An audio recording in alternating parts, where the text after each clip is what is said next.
Trump has always denied any knowledge of Epstein's abuse of underage girls and young women, but there's no denying the two frequently hung out together, often in the presence of young, attractive women.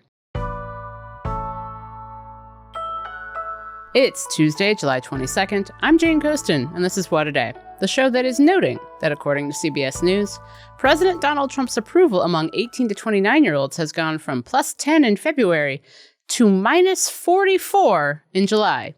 That's a negative swing of 54 points. Apparently, the youth are not as excited about masked ICE officers and tax cuts for billionaires as some may have thought. On today's show, some people visiting the U.S. will need to pay a fee to get in thanks to a provision in Trump's big, beautiful law. And Texas Republicans are trying to redraw the state's congressional map to help the president in next year's midterm elections. But let's start with Jeffrey Epstein. President Donald Trump apparently does not want to talk about convicted sex offender Jeffrey Epstein. When the Wall Street Journal reported on an alleged birthday letter from Trump to Epstein that featured a nude doodle and a cryptic message last week, Trump sued the paper and its owner, Rupert Murdoch, and his media company, News Corp, on Friday for billions of dollars. The White House also removed a journal reporter from the press pool for Trump's upcoming trip to Scotland. And the president's allies in Congress are following suit. Speaker Mike Johnson said Monday that he would not permit the House to vote on a non-binding resolution calling for the release of documents and records relating to Epstein, at least not before the August recess. Instead, Trump would seemingly rather talk about Rosie O'Donnell, or changing the name of NFL team the Washington Commanders, or a conspiracy theory involving former President Barack Obama and Russian interference in the 2016 election that the conservative magazine National Review called, quote, frivolous and, quote, thundering claptrap. But not Jeffrey Epstein. In fact, if you have questions about Jeffrey Epstein, Trump says you are a bad person. Here he is speaking on the subject last week. I don't understand why the Jeffrey Epstein case would be of interest to anybody. It's pretty boring stuff. It's sordid, but it's boring. And I don't understand why it keeps going. I think, well, really only pretty bad people, including fake news, want to keep something like that going. I don't think something can be both sordid and boring. But anyway, all of this is odd. I mean, for the last 3 years or so, members of Trump's circle of influencers, including multiple future administration officials, were jazzed to talk about Jeffrey Epstein to pretty much anyone who would ask. So what changed? How did Trump go from sounding like this in conversation with podcaster Lex Fridman in September, discussing Epstein's clients and his private island, Little St. James? The list of clients that went to the island has not been made public. Yeah, it's very interesting, isn't it? Probably will be, by the way. Probably. So if you're able to, you'll be... Yeah, I'd certainly take a look at it. To posting on Truth Social that he doesn't want the support of anyone who bought the, quote, Jeffrey Epstein hoax. As a former Democratic vice presidential candidate once said, that sure is weird. These guys are just weird. Also weird is why Trump even leaned into the Epstein conspiracies in the first place, given their well-documented friendship when the two shared social scenes in New York and Palm Beach, Florida in the 90s and early 2000s. That's where the whole birthday card allegation comes from. Trump has always denied any knowledge of Epstein's abuse of underage girls and young women, but there's no denying the two frequently hung out together, often in the presence of young, attractive women. Trump supporters were willing to overlook those ties for a long time, but that might be changing now. So for more on the backstory of Trump's relationship with Jeffrey Epstein and why the administration's efforts to shove this story under the rug have failed, I spoke to Matthew Goldstein. He's a New York Times business reporter focusing on white-collar crime, and he's been reporting on the Epstein case. Matthew, welcome to What a Day. Hi, thanks for having me. So, I guess let's start from the beginning. When did Trump and Epstein first meet, and how did they become friends? Well, it's still a little bit murky, but believed to be sometime in 1990, 1992 timeframe when they first met. Basically, their relationship began like two guys who were sort of well-known in the New York and in the Palm Beach area, Florida, where they both had places to be. And they often would be at parties together, different events together. It's sort of a relationship that sort of grew. I mean, I know the president has basically said they weren't particularly close friends, It's always hard to distinguish what is a friend and what isn't a friend, but it's clear that they were hanging out a lot together and went to events together. One of their clear shared interests was their love of pretty young women. Now, Trump has maintained for years that he had no idea Epstein was abusing young women and underage girls. We have to note that Trump has never been accused of wrongdoing in connection with Epstein's cases, but what have these women said about Donald Trump? Yeah, I mean, one thing, let me just start off, when we talk about young women, a lot of the very underage women, the 14, 15, 16-year-olds, that really was sort of Epstein's thing. But that said, there were also a lot of women who were 17, 18, and 19 years old. No one has seen anything in terms of ultimately improper, but a few women have said, one is a woman, Stacey Williams, who actually came forward right before the election, and she has been around in some of the media talking about how Epstein brought her over to meet Trump at Trump Tower. This goes back to 1993. And immediately Trump starts groping her. And she said, yeah, it was sort of like an octopus. It was sort of all over her. And she came away sort of feeling this was sort of like a game between them. Like, look who I got. What do you think about her? Between Trump and Epstein, you mean? Yeah, Trump and Epstein, to basically say who can get the best woman, basically. Other women we've talked to or have talked to over the years have said that they felt that they were being ogled by the president. There's one other woman at an event, a Victoria's Secret event, who said that she felt that she was, somewhat also groped by the president.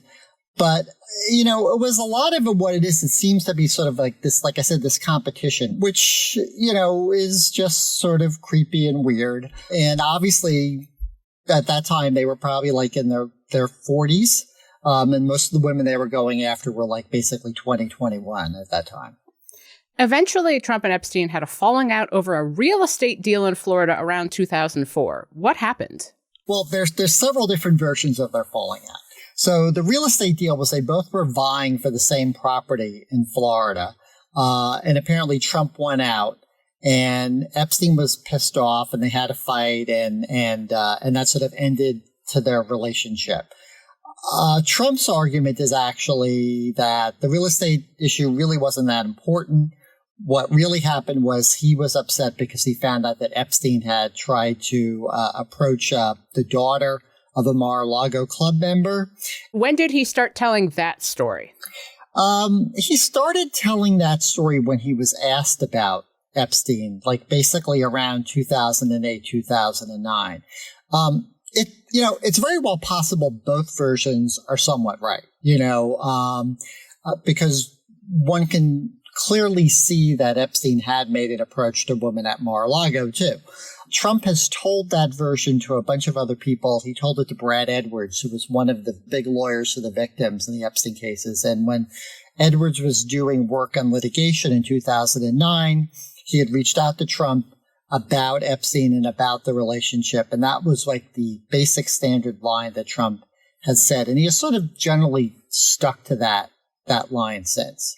Pretty soon after their falling out, Epstein was arrested for the first time. He eventually pleaded guilty to state charges of soliciting prostitution from a minor. Then in 2019, he's charged with federal crimes of sex trafficking and conspiracy to traffic minors for sex. A few months later, Epstein hangs himself in prison ahead of his trial. But given Trump's long friendship with Epstein, and here's what's been wild to me, how has Trump been able to avoid more scrutiny from his base really up until now, despite the fact that there are photos and images and video of Epstein and Trump together? Yeah, I mean, it's sort of hard to get into like the MAGA base mindset. In the president's defense, you can argue whether he knew or did not know what was going on with Epstein. He cut it off before he was charged. So I think some give him credit for that. I think some look at it also, again, in a creepy kind of way. In the late 90s, it was a different kind of culture. Some things that were accepted then are not accepted now. But if you look at just generally allegations that have been about Trump throughout the years, they seem to have slid off him. I guess it's just that there's of his base, I think they're just very forgiving. And I think unless there, quite frankly, is something specific, maybe with an underage girl, I think that might be a game changer. But We just don't have that, obviously, and we don't know if that even exists. Trump's base has, at least for somewhat now, has turned some of their ire towards the Wall Street Journal for the story alleging Trump sent Epstein a lewd birthday card with a doodle of a naked woman and mention of a, quote, secret. The New York Times has not independently verified the story, and Trump flatly denies it, and he's suing the Journal for billions over it. But do you think that that's a good strategy? Because I would think if I want something to go away, I am not going to sue someone for billions of dollars where we're going to have to go to discovery. We're going to have to go to court to keep talking about it. It seems like that's not how you make something go away. Do you think that this is over for Trump now? Yeah, it is sort of baffling, though, as we've seen, his strategy seems to be to sue the media when some things come out that he doesn't like. Look, I give the Journal credit. It was a good scoop to get. You're right. We haven't confirmed it. We know there was a birthday book. We haven't confirmed what was actually in it. To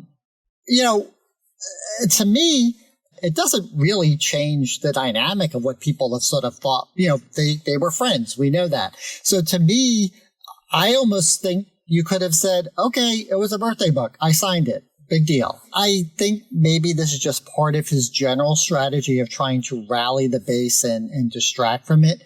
I know people have said it opens up the door to discovery, which it does, but that assumes that this case actually gets anywhere as close to trial.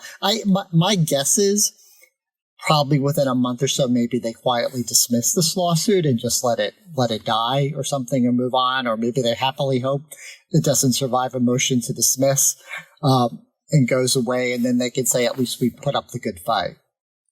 Trump has managed to keep his base behind him on some giant scandals, which even seems like a weird way to refer to something like January 6th, but let's go with it. And, his claims about the 2020 election being stolen from him have become just bog standard views among his base. There's even going back to the Access Hollywood tape. I could keep going.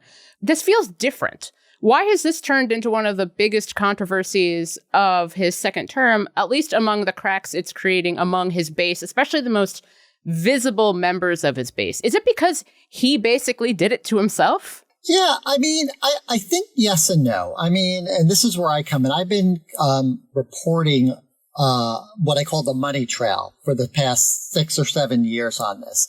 And, the Epstein story, on one hand, it's gross, it's disgusting, the sexual abuse of minors and even women, young women. But what makes it sort of stand out is the fact that aside from just Trump, he had surrounded himself with all these powerful people, in the world of finance, in academia, celebrities. In some ways, it sort of boggles the imagination why. Epstein wasn't, I've been told he was charismatic, which I'll give him, maybe he was. He didn't seem particularly skilled at anything. He claimed he was a tax expert, but there's no real sense he really was. He wasn't really a great money manager. He often lost money for some of his clients. So, I think that's the idea that what I think unsettles a lot of people. Why did all these wealthy people, particularly men, hang out with him for all these years and want to be around him? And I think the fact that no one has ever really come up with a really good explanation, except for all the men saying, oh, we weren't aware of what was going on. Which has sort of been the standard, Epstein line. So I think that sort of ends to why this keeps feeding upon itself and doesn't go away. Matthew, thank you so much for your time. Thanks for having me. Let's be real. Following the news cycle during this Flood the Zone era can feel like chasing a garbage can and trying to get more garbage out of the garbage can into your brain. But people like you tuning out is what the Trump media machine is counting on. On What a Day, we take this large garbage can of a timeline and compress it into something irreverent, engaging, and fast. Subscribe to our channel. It means you won't miss an episode, and it helps more people find our show. This is an ad by BetterHelp.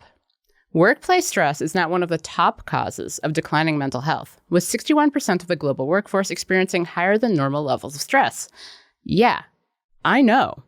And therapy can be a great way to actually tackle stress. It can be helpful to learn positive coping skills and how to set boundaries. It can empower you to be the best version of yourself, and it's not just for those who have experienced major trauma. With over 30,000 therapists, BetterHelp is the world's largest online therapy platform, having served over 5 million people globally. And it works, with an App Store rating of 4.9 out of 5 based on over 1.7 million client reviews. It's convenient, too. You can join a session with a therapist at the click of a button, helping you fit therapy into your busy life. Plus, you can switch therapists at any time. As the largest online therapy provider in the world, BetterHelp can provide access to mental health professionals with a diverse variety of expertise. Our listeners get 10% off their first month at betterhelp.com/WAD. That's BetterHelp, HELP.com/WAD. If I have a family of 4, I'm coming from India, I'd say this is $1,000 more of money that I may or may not get back. I may take my business elsewhere. That's CNBC's Monica Petrelli reporting on a little-known provision in Trump's big, beautiful bill turned law that will require visitors to the United States to pay $250 to enter the country. The new visa integrity fee will charge anyone on a non-immigrant visa, like a student visa or temporary work visa, $250 on top of any other fees they would already pay. The cost cannot be waived, but it might be reimbursed if you comply with visa restrictions. The administration claims the integrity fee is designed to keep people from overstaying their visas. This is still a concept of a plan. How or when the collections will start hasn't been announced, or how to get reimbursed for it. Though the Congressional Budget Office says the fee could make the government around $29 billion because it's counting on people either not knowing how to get reimbursed or not wanting to go through the hassle. A Human Rights Watch report out Monday alleges, quote, dehumanizing conditions across immigration detention centers in Florida. The report includes countless horror stories from detainees, including claims of being forced to kneel with their hands cuffed behind their backs and eat from styrofoam plates, quote, like dogs. The write-up also attests that detainees have been denied medical care, which could have led to at least 2 deaths. The dispatch is a collaboration between Human Rights Watch, Americans for Immigrant Justice, and Sanctuary of the South, and it's based on interviews conducted with current and former detainees. In a statement that was released with the report, a spokesperson from Human Rights Watch said, quote, these are not isolated incidents, but rather the result of a fundamentally broken detention system that is rife with serious abuses. The authors of the report draw a connection between the Trump administration's increased immigration arrests and overcrowding in the facilities, which might get even worse, according to border czar Tom Homan at a press conference Monday. Every sanctuary city is unsafe. I'll say it again, sanctuary cities are sanctuaries for criminals. And I'm going to work very hard with Secretary Noem to keep President Trump's promise and his commitment several weeks ago that sanctuary cities are now our priority. We're going to flood the zone. So we can look forward to more of all of this. The report recommends, quote, community-based alternatives to detention, as well as independent oversight and immediate steps to address abusive conditions. A federal judge in Massachusetts heard oral arguments Monday in Harvard University's lawsuit against the Trump administration over funding cuts that it says are illegal. Earlier this year, the government froze over $2 billion in grants and contracts, which jeopardized potentially life-saving scientific, medical, and technological research. The government's attorneys claim the cuts are punishment for the university failing to address Trump's executive order to combat anti-Semitism on campus, while lawyers for the university claim the cuts violate the First Amendment. U.S. District Judge Allison Burroughs didn't make a decision from the bench on Monday. She appeared to lean in favor of the university, though she asked both sides tough questions. Burroughs said it didn't seem the government followed protocol before making the cuts and that the administration made, quote, no documentation, no procedure, no process to suss out whether Harvard has taken enough steps to combat anti-Semitism. She also said the potential consequences for constitutional law in this case are, quote, staggering. After the hearing, Trump attacked Judge Burroughs, an Obama appointee, on True Social, calling her, quote, a total disaster, asking, quote, how did this Trump-hating judge get these cases? He, of course, concluded with his new catchphrase, thank you for your attention to this matter. At the time of our recording, Burroughs had not issued a decision, but is expected to do so very soon. Texas Republicans, at the urging of their MAGA overlord, President Trump, are poised to redraw the state's congressional maps this week. Former Democratic Representative Beto O'Rourke of Texas weighed in on the GOP's goals. Why are they doing this? Donald Trump's policies, whether it's the big, beautiful bill that's going to take nearly 2 million Texans off of Medicaid or transfer nearly $1 trillion of wealth to the richest 1% at the expense of working families. His policies are deeply unpopular. He doesn't want to face accountability from the voters, and he's worried about keeping his very slim majority in Congress. So he's trying to pick up 5 seats through this redistricting process in Texas. O'Rourke spoke to CNN's Jake Tapper on Sunday about the mid-decade redistricting push in the state. The special session of the legislature started Monday. Texas Republican Governor Greg Abbott called it to address the recent floods and Trump's request to redraw the congressional maps, among other issues. Trump is desperately trying to avoid the traditional midterm letdown that most incumbent presidents endure and hold on to the House in the 2026 midterm elections. O'Rourke said, though, that the effort could backfire. This may end up biting Republicans in the ass. You have the possibility that they will disperse Republican voters to make up these 3 or 4 or 5 new congressional districts and put those districts in play. He also said it's time for Democrats to match fire with fire, suggesting similar efforts in blue states. California Democratic Governor Gavin Newsom is exploring the possibility of redistricting in his state to help his party.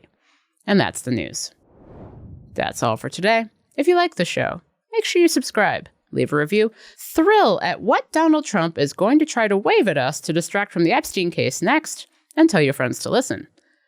And if you're into reading, and not just about how it could be anything, aliens, D.B. Cooper, the Dyatlov Pass mystery, who killed the Black Dahlia, like me, Waterday is also a nightly newsletter. Check it out and subscribe at crooked.com/subscribe. I'm Jane Coaston, and at this rate, we might finally get all of Trump's tax returns.